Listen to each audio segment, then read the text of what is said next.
McDonald's has entered a Minecraft movie universe, and Grimace, Birdie, and Hamburglar just spawned as new collectibles in the overworld. Now for a limited time, you can get one of 6 McDonald's collectibles when you order a Minecraft movie meal. Ooh. With your choice of Big Mac or 10-piece chicken McNuggets with spicy nether flame sauce. Available now in a biome near you. Oh, and at your local McDonald's. I participate in McDonald's for a limited time. A Minecraft movie only in theaters. Everyone deserves a chance in the driver's seat. For GM and Revolt, that means leading the way on the road to an all-electric future and envisioning a world with 0 crashes, 0 tailpipe emissions, and 0 congestion. GM's committed to making EVs accessible for everybody. That means you too. So what are you waiting for? GM's got the keys. You grab the wheel. Learn more about an all-electric future and the 000 initiative at gm.com.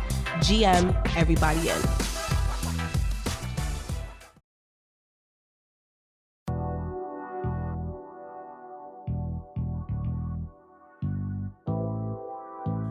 There's no purpose in teaching anybody who don't really want to learn, who really don't want to get to it. Everybody want to play entrepreneur. They don't want the sacrifice that come with this shit. Late nights, early mornings. You're going to lose friends, lose girlfriends, family going to call you crazy, not going to believe in you, then you make it, and then everybody going to be like, I'm proud of you, let me get some money. What I've realized that wealthy people understand, and people in general, it's the small concepts that you can apply to get wealthy. You don't gotta be super smart and gotta know all the intricacies of real estate or taxes or e-commerce or whatever, trucking, whatever it is. It's good if you wanna be rich in that business, but you don't need to know that. You don't need to know everything. You just need to know small, basic concepts. And one of the smallest basic concepts that anybody can understand is get money, buy income. Get money, buy more money. I woke up feeling wealthy today. My bank account might not agree, but hey, that shit on the way. Me and my niggas laying brick on top of brick till we straight. If you the type that play the victim, you can't come in my space. You know this game ain't for the weak, it's hard to carry this weight. I keep my balance through the ups and downs, I'm never gonna break. You feel the purpose in my spirit when you look in my face. Cause this ain't a second, I can waste, I'm putting food on plate. What's up, wealthy people? We know y'all been asking us, when y'all coming to the DMV? When y'all coming up north? Well, I got great news. We're going to be gracing the stage in Norfolk, Virginia, November 10th through the 12th at Black Diamond Weekend. We're going to be speaking about building wealth and how you can leave a legacy. We're also going to be speaking about how you can create a 6-figure online brand the same way that we did. So make sure you get your tickets and tap in today. I'll see you next week. Peace. What's up, y'all? It's your boy Jalen with Black Wealth Renaissance. Here at Investfest 2022, Day 2, we have the legendary real estate developer, Mr. R Donahue Peeples. How you doing, Mr. Peeples? I'm doing great, man. I just want to give you your flowers on camera. I just want to say thank you for everything that you've done. Once again, you've been an integral part of our brand and really just us learning and understanding about the importance of owning real estate. So I kind of have a few questions for you. One is, what was that thing that made you say, okay, I want to get into real estate? I know you got your journey started at what, 25? No, I started my company at 23. I started working in real estate at 19. Okay. And full time. And I got exposed to it by my mother. My mother was a real estate broker and then worked in Fannie Mae and then was an appraiser. She was like an entrepreneur, you know, running up against all these headwinds that black women, you know, run up against today, and even more of them back then in the 1970s. And so that's how I got into it. And then when I decided to get into it, I wanted to ultimately have a place where I was at the top of the food chain, where I could make the decisions on who got opportunities. So is that how you decided to be a developer instead of a strict investor? Yep. And you learned that from your mom? I did. I learned it from my mother, and then learned, you know, from being in the real estate business and being in the mix, you know, how to do it and, you know, where, you know, I could make the biggest impact. And can you explain the difference between a developer and a solely investor? Yeah, an investor is normally a passive activity. So you're buying an existing apartment building or office building or hotel or house, and you're getting income from that by renting it out. Or you're investing with someone who is a developer or an entrepreneur, and you're passive as an investor with them. As a developer, you're creating. So you're buying land and creating and visualizing a building, putting the team together, and then creating that vision, and then making that vision a reality. And that normally is new construction, but it can be buying an existing building and renovating it. It can be buying a house and renovating it, and then selling it. But it's a creator, and it's kind of the producer and the director, if you will, of real estate. Great answer. Thank you so much for that.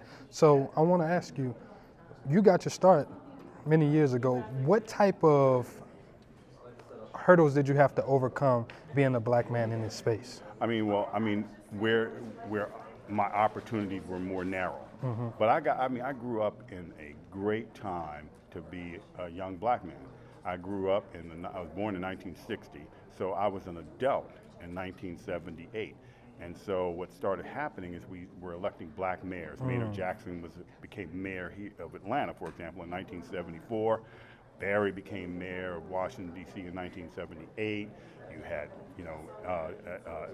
Tom Bradley in L.A. You had Harold Washington in Chicago. What happened is these black mayors, many of them came through the civil rights movement. So they were hyper-focused on economic empowerment for black businesses.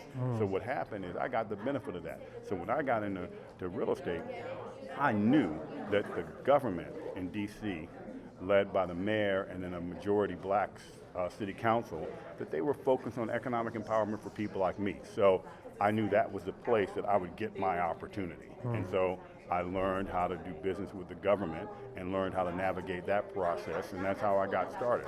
And if I had not been around, if I'd been born 10 years later, I don't think I'd have been in the place I am today. It was, without question, having these black mayors and black members of Congress who had all come through the civil rights movement, focusing on economic empowerment as the next chapter of the civil rights movement. And then all that changed, when they dismantled the courts dismantled the minority contracting programs, and then the next wave of politicians became more, distant from the civil rights struggle. I got you. And since then, do you still have tips for anybody who wants to become a developer, how they can work with the government? Just one quick tip. Yeah, first of all, this is a time of great opportunity. And so while it's going to be difficult, nothing's easy worth having. So normally you're going to have to fight for it, you're going to have to work for it. So I would look for opportunities where you can do business with the government by simply buying a house or doing a small apartment building and renting them as affordable housing or housing vouchers, for example, or buying land from the government, buying abandoned homes from the government and redoing those. So the first thing you have to do is wherever you live and wherever you're doing business, register online with the different government contracting agencies and housing agencies, so they will send you information on any kind of solicitation. And then you can filter through which one works for you. And the other thing, the most important thing, is to just start doing deals. And to pick a deal that you feel that's reasonable that you can actually get done. But it doesn't have to be tiny, and it shouldn't be gigantic if it's your first one, but it can be sizable. And just like what I started was, my first deal was a $10 million office building that I developed. So this is going to be second to last question. Can you tell me what was the biggest lesson you learned from that deal? Biggest lesson I had to operate within a double standard. There was another developer who was going to develop that site who had it rigged, white developer, and they were going to lease it to the city for $22.50 a square foot, triple net. So the rent was $22.50 per square foot times the number of square feet they would rent. And I made a deal at $18.75. So I accepted the double standard. And so the lesson was not to accept the double standard. And so as I grew our company, I became less willing to accept this double standard. I should have been able to lease it to the government at $22.50 a foot, just like they did. And so that was one of the big lessons I learned from that deal. But the other thing is the power of partnerships, and also knowing what's valuable. It's not having the money that's valuable, it's having the deal. There's more money out here chasing investment opportunities than there are deals. So with a good deal, you can find the money for it. Thank you for that. And last question is, for anyone who's getting on this journey building wealth, what would be your number one financial principle or tip that you can give to them? I mean, you got to focus on growing the business. And so putting your money into growing the business and saving some, for a rainy day, but putting pretty much what you got into the business, because ultimately you can spend your money on other things later. I didn't take a vacation for almost 8 years when I started in the business because I was hyper-focused on putting all my money in the business. And you can even take someone like Elon Musk, who's considered the richest person in the world right now. About 5 years or so ago, he was struggling to try to figure out how to keep funding SpaceX and how to cover his stock options for Tesla. So he started selling his homes, and he had about $30 million left. And he was told by his advisors he had to pick one of the two companies to support. He made the decision to put money in both of them and sold some assets, but he kept focusing on putting the money into the business. And that's where you got to put your money. If you want to grow, put your money back into your business, because the best place to invest is yourself. McDonald's has entered a Minecraft movie universe, and Grimace, Birdie, and Hamburglar just spawned as new collectibles in the overworld. Now for a limited time, you can get one of 6 McDonald's collectibles when you order a Minecraft movie meal. With your choice of Big Mac or 10-piece chicken McNuggets with spicy nether flame sauce. Available now in a biome near you. Oh, and at your local McDonald's. At participating McDonald's for a limited time. A Minecraft movie only in theaters.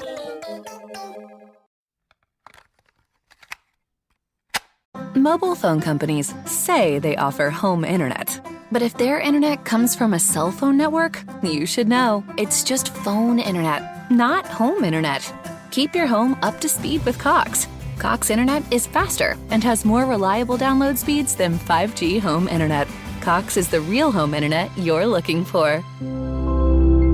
Based on Cox analysis of Ookla speed test intelligence data Q3 2022 and Cox serviceable areas, visit cox.com/internet for details. And we got Miss Lovely Shaquanna Brooks, a.k.a. Miss Business, Hello. a Black Wealth Renaissance OG. How you doing? Yes, I've been around for a while. I'm good. It's good to finally meet you, finally actually see you. I can't believe this is the first time I actually met him in person. You're like, I know, yeah, it was like yesterday, but It was yesterday, but I was like, this is the first time we met each other in person because we talked so much that I felt like I knew you already. That's great. So I want to get right into it. We got a few questions, right? Okay. So first question, as a business owner and as an investor, what has been your worst investment today? My worst investment? I don't know if I really have a worst investment. I don't have losses. I have lessons. Okay, and that was the reason why I asked that. So what was your biggest lesson there? My biggest lesson was, and I always say this, not firing people quick enough. Right? Can you expound upon that? Absolutely. So as a boss, everything falls on you. Everything is your fault and everything is an expense, right? So you hire people, you're starting out, you start feeling sorry for them. No, it's okay, they'll get it. But guess what? You're paying for it in service to your clients. You're paying for it in reviews. You're paying for it in, all these other ways, and you don't realize it because you just want to hold on to that person. You have to understand when to let go, and you have to fire fast, and that's important. So that would be my lesson. Okay, so what are some questions that you now ask to qualify good help? Oh, I don't even hire people anymore by myself because I'm too nice. I just want to hire everybody. So that's another lesson. Hire who you need to hire. I now have an HR rep, and my HR rep does all the hiring. I'm not even a part of the interview process. They'll come to me and say, this is the people that we are considering. I'll say okay or no, and that's it. I do not, I don't get involved. I'm too nice. I'm too nice. I want to hire everybody. I love it. So I got another question. This is specifically for you. Being someone who, you're very active on social, but you're also CEO and a business owner. How do you balance those two? Oh my God, there is no balance. I had to hire people. I have to hire people. So like I have a brand manager. I have I have a brand manager. I have someone else that does my content. I have an admin, so it really is a situation where I have to hire people, and I'm still not like super consistent how I would like to be on social because tax season is my peak season. So when tax season comes, I'm like, oh my God, oh, you want me to go live? But what's happening in my office is more important, right? So I am by nature a background person. I like to just put my head down and work. So I struggle a lot with being on social media because I'm like, but the real work and what really matters is here. Not saying that social doesn't matter, but if I have to then serve my client versus going live to get new clients, no, I need to service the clients that I have. So, it's a battle because, social is there to build your business, but then, you have your business on the back end. So for me, it really is a situation where I have two businesses. I have my social media business and I have, my business that, my Brooks Alliance, my tax and accounting company. But to be honest with you, because I'm growing and because I have more employees, I'm able to pull myself back. So like first year I started in business, I was working 7 days a week. Then it went down to 5. Yeah. Then this tax season, I only went to the office 3 days a week. Really? Yep. I remember being on calls with you sometimes. You were there in the middle of the night, not even eating. Not eating. I grind, okay? I deserve where I am. But no, it is a situation where in the beginning, I did what I had to do to get my business to where I needed to get it to. And so now I do have employees. And so I let them do their job. And I do my job, which is to be the CEO. So this 2 years. So every year I challenge myself. This year I'm going to go in the office twice a week. And that's the way. That's how you get to a point where you can actually scale your business and you can actually remove yourself. Because if you keep being there 7 days a week, your business is going to be dependent upon you 7 days a week. So I'm up to 3. This year I'm going to try out 2. I love it. So I got another question, right? We've heard from some great people, very powerful figures on the stage. What's been your biggest takeaway from these 2 days? Oh, I had a few takeaways. So Steve Harvey was amazing, just inspiring.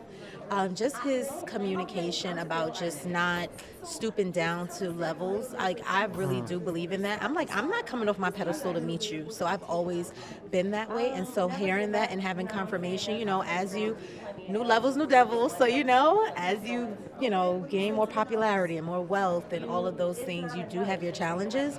But just hearing him say that and just hearing all his obstacles that he's been through has been amazing. Tyler Perry was spitting some tax gems on everybody, letting them know that they need to take their taxes seriously and they need to hire the right people. So I love that. So can't wait to, repost that on Instagram to let people know, right? So he said that. And then the women's panel. I am at a point in my business where I feel like you have different phases in your business, right? I mean, in your career almost, where you have that. This is the path that I feel like most entrepreneurs should take. Your first step should be, saying, okay, I'm going to take this business. I'm going to make money from this business. After you do that, you need to take that money and you need to invest that money, right? After you invest that money, then, then you just keep duplicating, and that's when you start getting that passive income where everybody make it seem on social media like you just wake up to, right? So for me, I'm at a place now with the ladies panel. They were just talking about all their investments in real estate. And so I'm big on execution, but for some reason when it comes to real estate, I'm slow on it. I've invested with other people. So I've gone into a bunch of joint venture deals with people to invest in real estate, but actually me pulling the trigger, I have not done any deals myself. So now that panel has inspired me. Pinky's like, yeah, I own 18 properties here.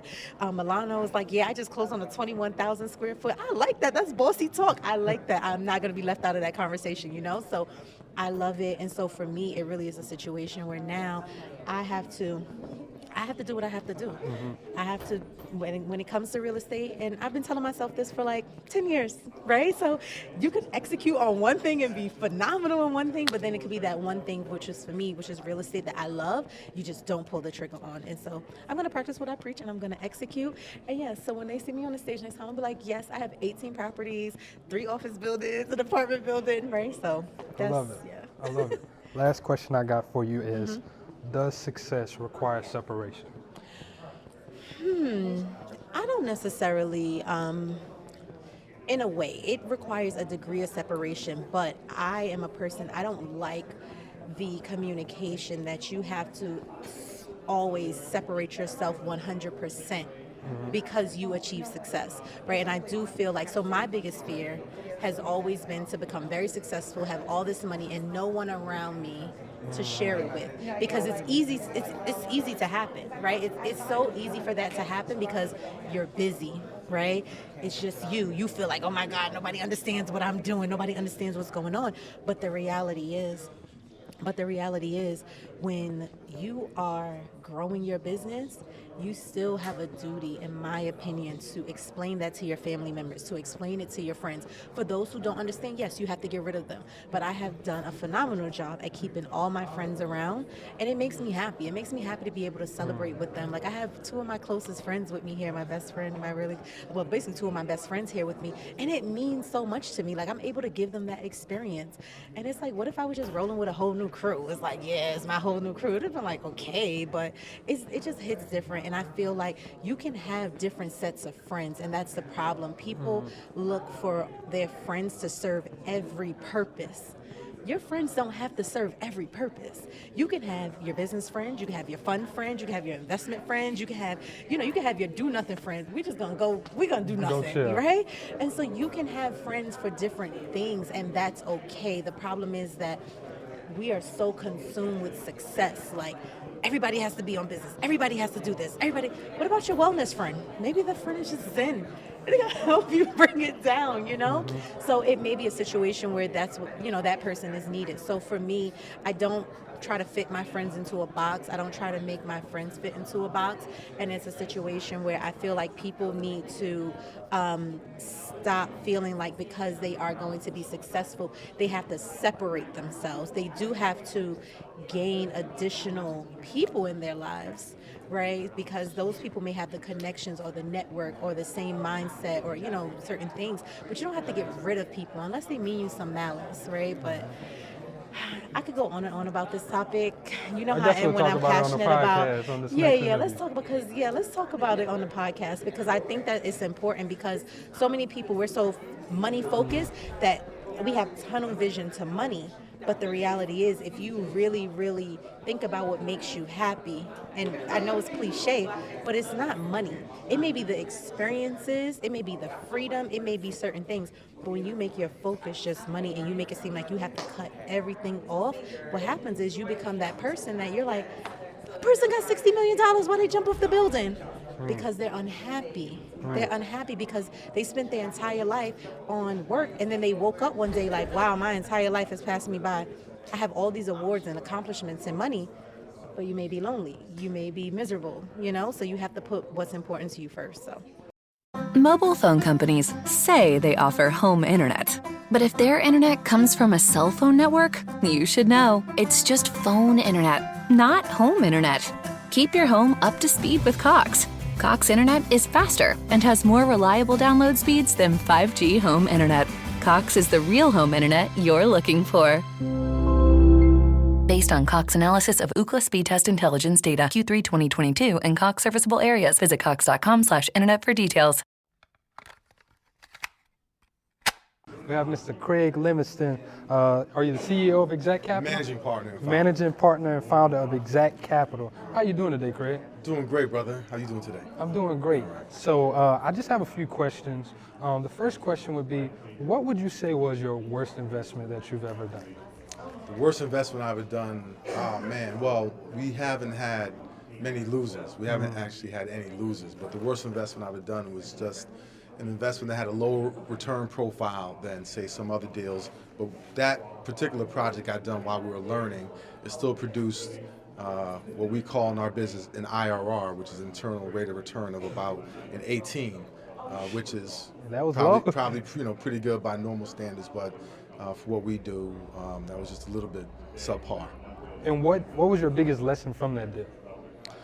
Biggest lesson from that deal is to control more aspects of how the deal is done. So, in real estate development, the biggest risk that you take is construction whenever you're developing something from the ground up. And in that particular instance, there was some issues with the construction because, long story, the site was contaminated. We had to take out a lot of contaminated soil out of the ground, and just the way in which the construction was organized up front caused us to have an inadequate view of how much contamination there actually was. But we got it out, got the project done, generated an 18 IRR, and still, had a successful project. Should have been a little more successful had we known.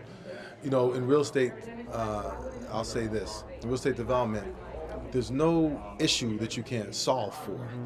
What you don't want are unknowns, right? So, because when you organize a capital stack, you raise money to do a deal, you have, what you think is 100% of the capital you need to deal with 100% of the issues. But after you close on your financing, if a new issue pops up, it costs money to solve that issue. So if you haven't discovered all of the issues during your due diligence, well, you have to pay for it somehow once that issue is discovered.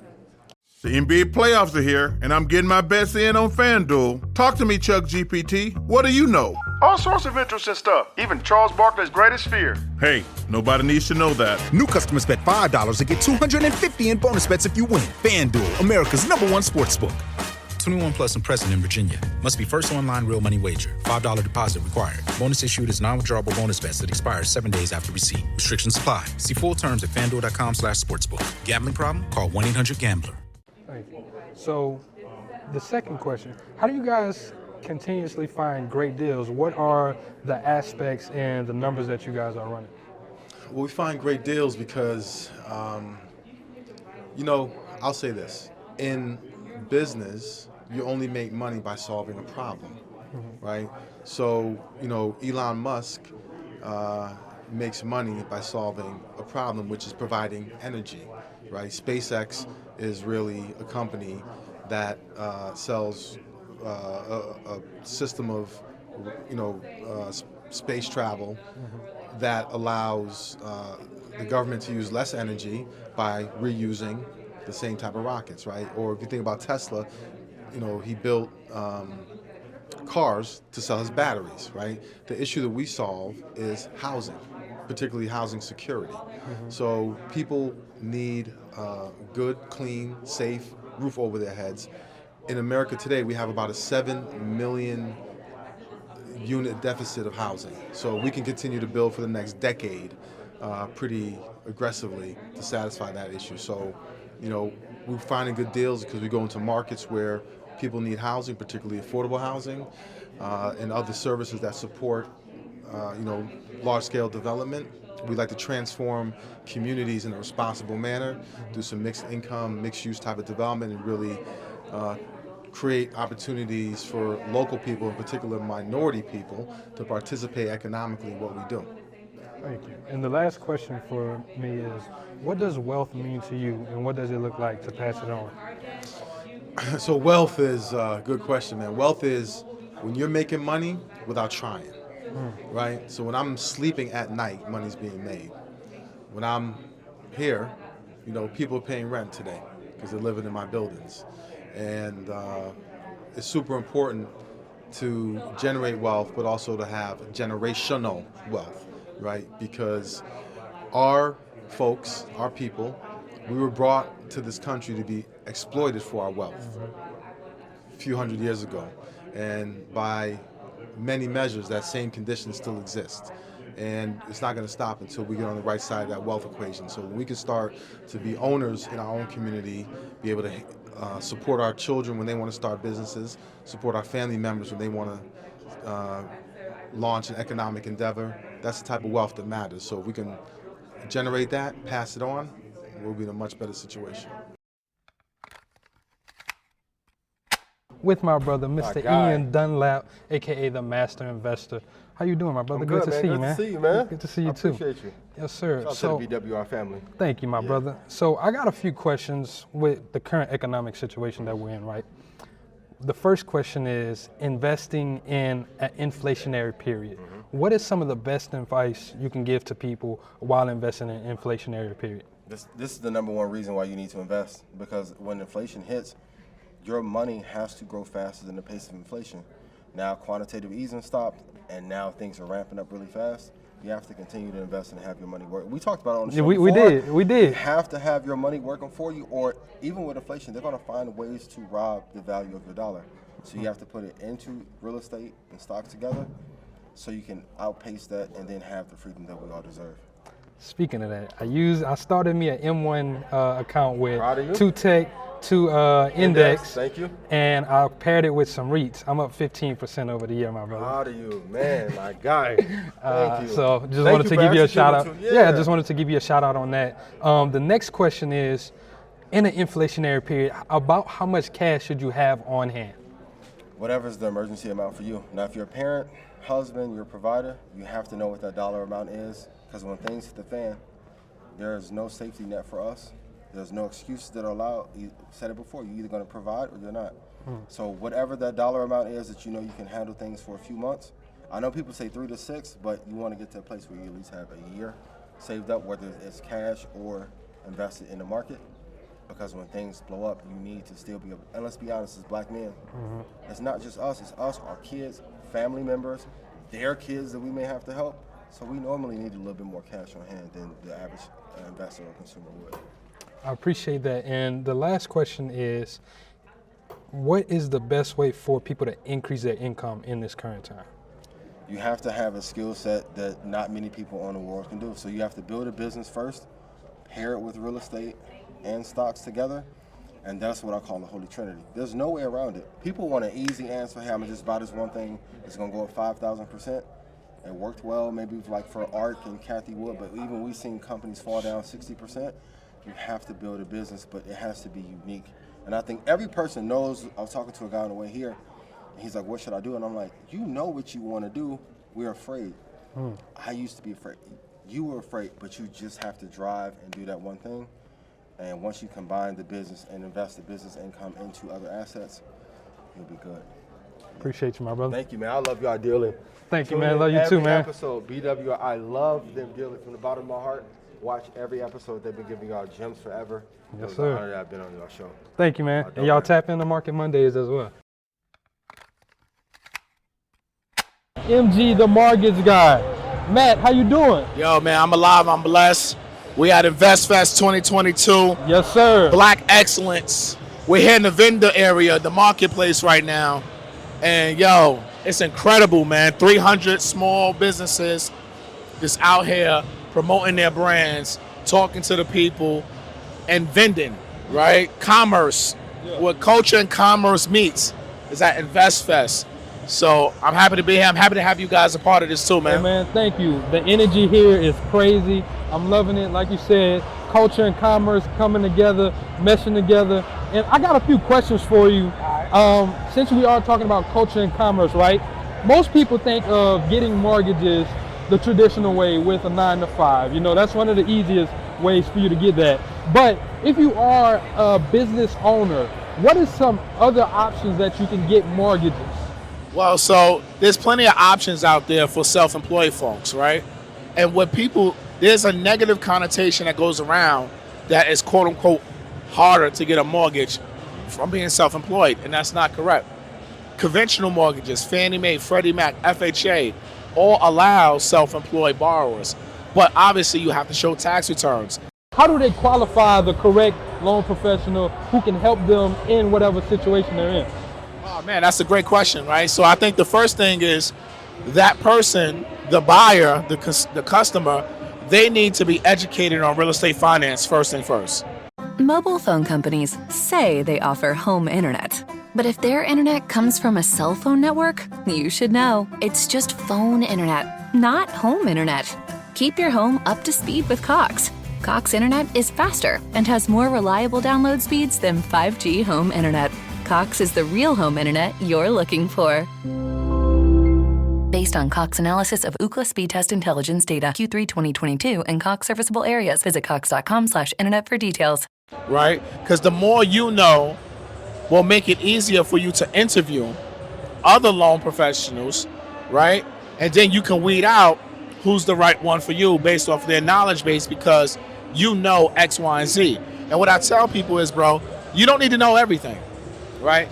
You can know 5 things about real estate financing and ask each loan officer that you're interviewing those five questions pertaining to those areas that you're very knowledgeable in and just see how they answer it. And then from there, you'll know, like, all right, they know what they're talking about a little bit. Let me probably take a chance to work with them. Now, obviously, when you go into the process, things could change. But as long as you have the right expectations set from the beginning, you should be fine. Okay, and you mentioned those 5 things. We're all about action with Black Wealth Renaissance. So could you give us 5 things that they can kind of, scout out for, or does it differ situation between situations? Well, it depends on the situation, right? It depends if you're going FHA, conventional. It depends if you're doing one of these entrepreneur loans.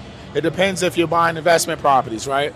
But I'll give you 5 things I think goes hand in hand with no matter what type of situation you're in. Okay. Number 1, your mindset. I think we spoke about this when I was on your show a couple years ago, and it hasn't changed for me. Your mindset is the most important thing, right? You can't be an emotional home buyer.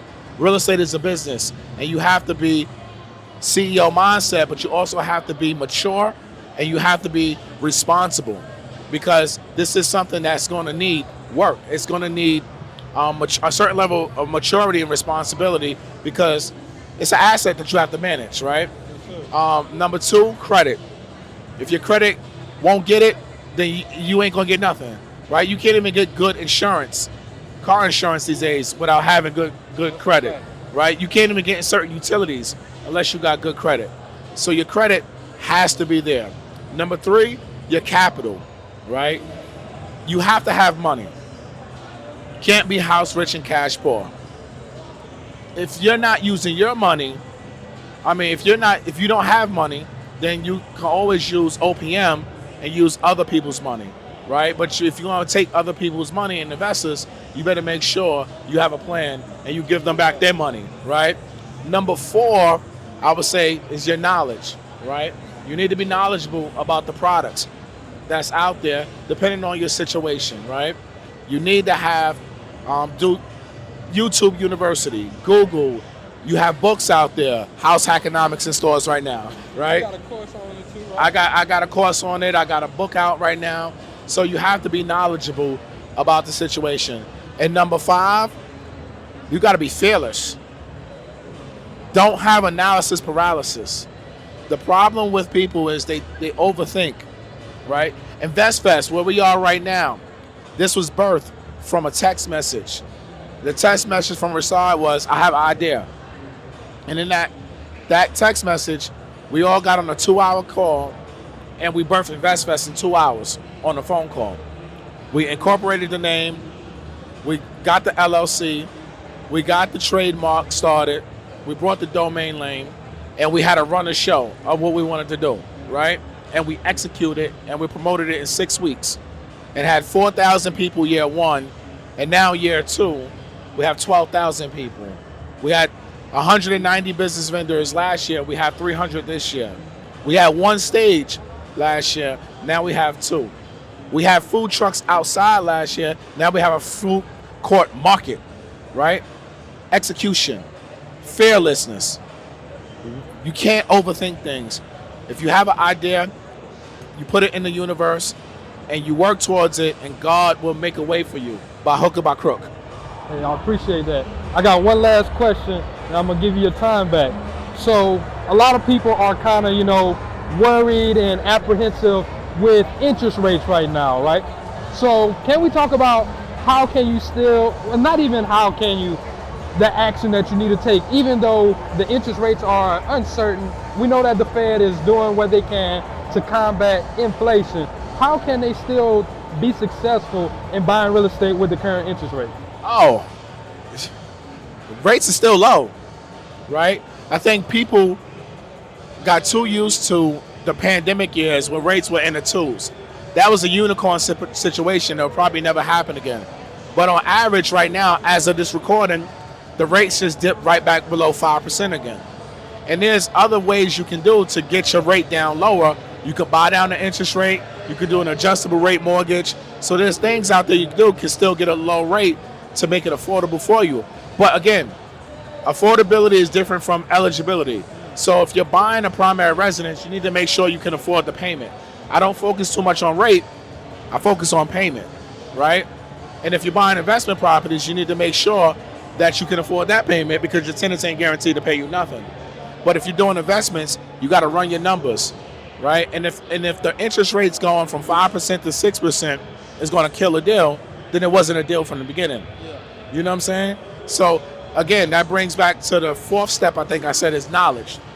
Understanding how to analyze real estate and know what makes a good deal from a bad deal. So the interest rates don't stop nothing, man. People been invested in real estate for 100 years. Interest rates been a whole lot higher before. Man, in the 80s, it was 16%. People still buying investment properties. Yes, was it cheaper, but also income was cheaper. Rent was cheaper, right? It's all numbers. It's all relative, bro. So you got to make sure you're analyzing your deals at the highest level. I appreciate that. My guy, MG, the mortgage guy, Investfest 2022. Y'all make sure y'all tap in and come out next year at Investfest 2023. Peace. Appreciate you, my brother.